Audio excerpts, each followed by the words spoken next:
छोटे छोटे बच्चों के लिए मुंडन तो होता है, लेकिन मुंडन संस्कार का उद्देश्य है कि बच्चों के अंदर इस तरह का संस्कार हो जो अपना भी सुख से रहे, जीवन आनंदमय बीते और माता पिता समाज का नाम रोशन करे। केवल धन नहीं कि धन के साथ साथ संस्कार भी चाहिए। इसी उद्देश्य यह सत्संग का कार्यक्रम रखा गया है।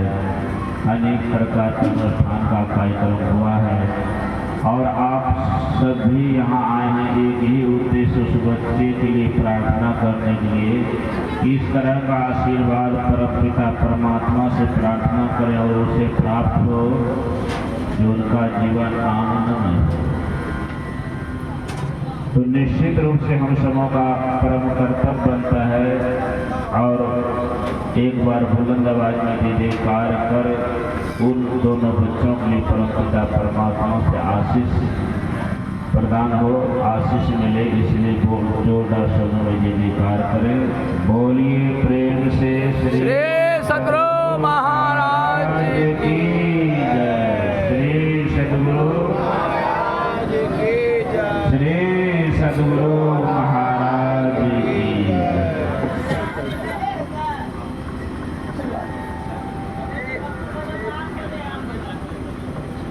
अभी हम लोग सत्संग और संत की महिमा संबंधी बातों को पूजनों से करम से सुन रहे थे। ये सत्संग, जिस सत्संग में हम लोग बैठे हैं और जिस दरवाजे पर हम लोग बैठे हैं, जिस स्थल पर, यहाँ कई बार सत्संग हुआ है। गुजरम्बालाल जी महाराज भी सत्संग किए और मैं भी कई बार यहाँ आया है सत्संग। और ये भी आप सबों को विदित है कि सत्संग यहाँ जितना बार आया हो सब अलग अलग सत्संग का उद्देश्य यहाँ है, लेकिन सत्संग करने के लिए ही यहाँ आया और दूसरा कोई उद्देश्य नहीं। आप विचार कीजिए, सत्संग सब कोई क्यों कराते हैं? सत्संग की आवश्यकता केवल मुंडन है इसलिए नहीं, जन्मदिन में भी सत्संग करते हैं,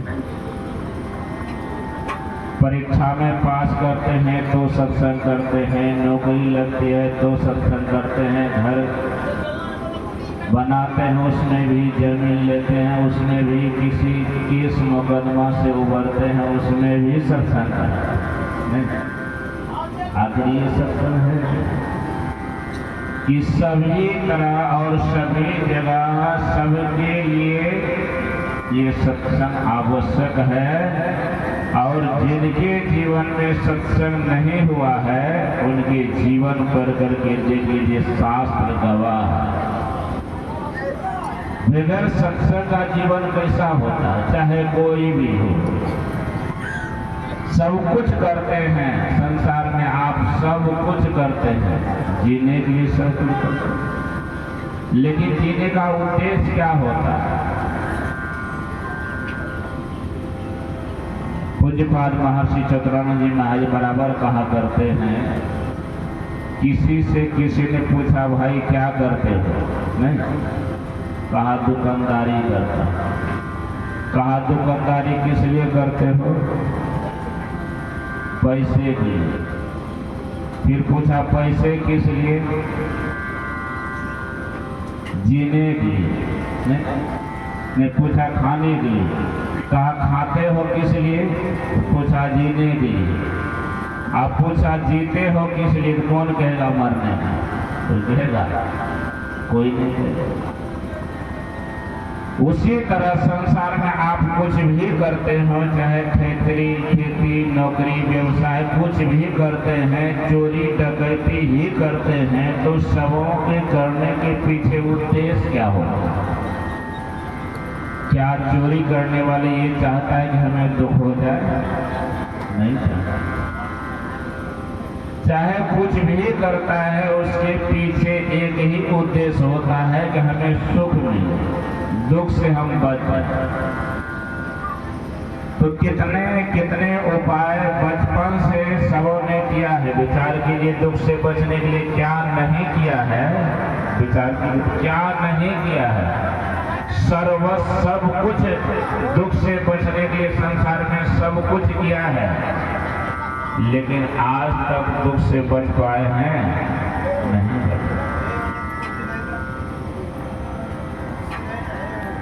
रावण के जीवन में सब कुछ था, केवल सत्य का संग नहीं था।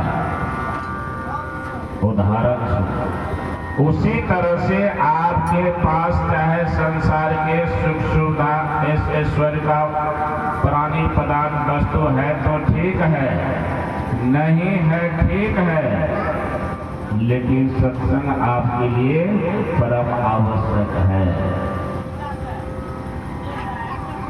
इसलिए अभी सत्संग की महिमा सुन लेते। सत्संग है क्या? आप घर में रहते हैं या व्यवसाय करते हैं, नौकरी करते हैं, वहां अगर सत्य का व्यवहार नहीं हो, सत्य पर आप ना रहें, आप घर में रह रहे हैं, सब तरह से अनुकूल व्यवस्था करके अगर पत्नी सत्य पर नहीं रहे, क्या पति को सुख मिलेगा? विचार कीजिए, सत्य को छोड़ दे, पति सत्य पर ना रहे तो पत्नी को सुख मिलेगा? सब कुछ रहते हैं, सब कुछ है, पुत्र सत्य को छोड़ दे, क्या पुत्र का सुख पिता को मिलेगा?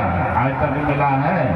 नहीं मिला। आज कहते हैं कि श्रवण कुमार हमारा बेटा बने। क्यों? कि श्रवण कुमार सत्य पर रहा तो श्रवण कुमार की कामना।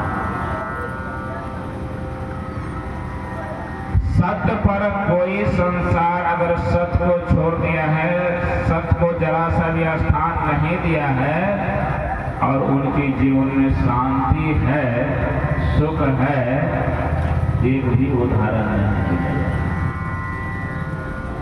ये नहीं कि केवल ये सत्संग में आई, ये मैं कहता हूँ कि सत्संग जहाँ होता है वहाँ जाइए, जहाँ जहाँ होता है वहाँ जाइए, आप भी सत्संग करें। इतना ही नहीं, जहाँ रहते हैं, जिस भी परिस्थिति में रहते हैं, अपने जीवन को सत्य पर रखिए।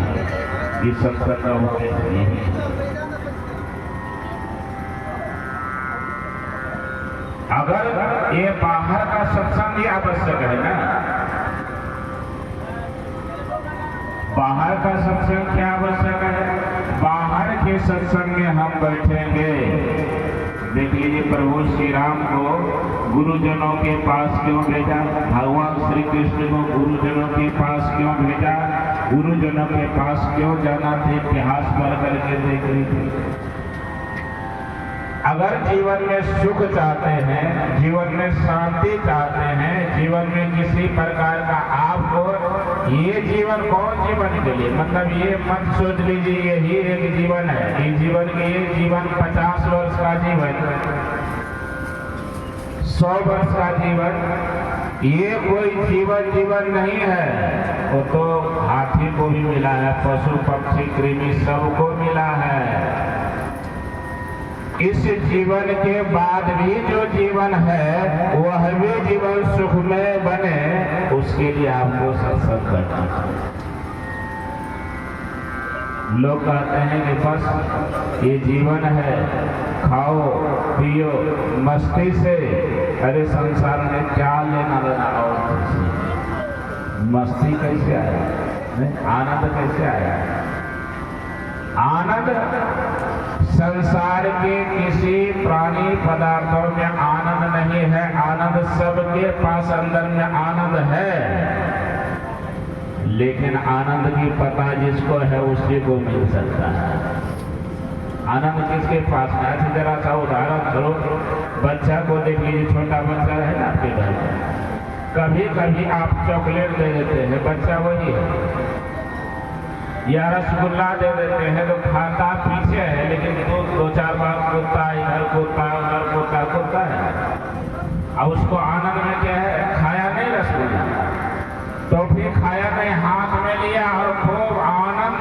आप कहेंगे पूछोगे कि भाई आनंद किस में है, तो कहिएगा चॉकलेट में। चॉकलेट को डिब्बा में उछलना चाहिए, टोपिया में रसगुल्ला को उछलना चाहिए।